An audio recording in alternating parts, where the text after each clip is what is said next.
किसान की कहानी नरेटर की आवाज में शुरू होती है। दोस्तों, आज मैं आपको एक छोटे से गांव की कहानी सुनाने जा रहा हूँ। ये कहानी है मेहनत, हिम्मत और होशियारी की। कहानी के नायक हैं रामू किसान। रामू की कहानी शायद आपको हंसाएगी, रुलाएगी और सबसे अहम बात कुछ सिखाएगी। तो चलिए शुरू करते हैं।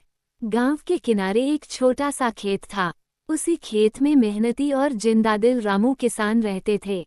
रामू के पास ज्यादा जमीन तो नहीं थी, लेकिन उनके दिल में बड़े बड़े सपने थे।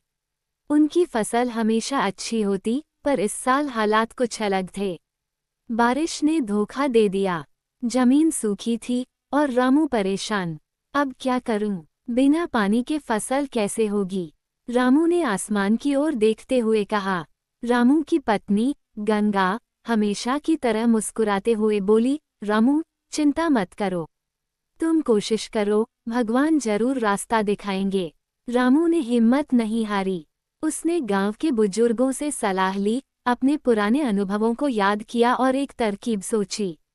उसने सोचा, अगर बारिश नहीं हो रही तो क्यों न मैं खेत के पास वाली नदी से पानी लाकर सिंचाई करूं। रामू ने गांव के बच्चों और युवाओं की मदद से एक छोटा सा नाला बनाया, जिससे नदी का पानी धीरे धीरे खेत तक पहुंचने लगा।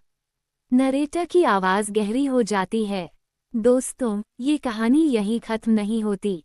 असली मजा तो अब शुरू होता है। जैसे ही फसल लहलहाने लगी, गांव के बाकी किसानों ने रामू से जलन महसूस करनी शुरू कर दी।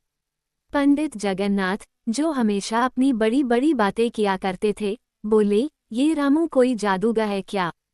हमारी फसल सूखी है और इसकी फसल सोना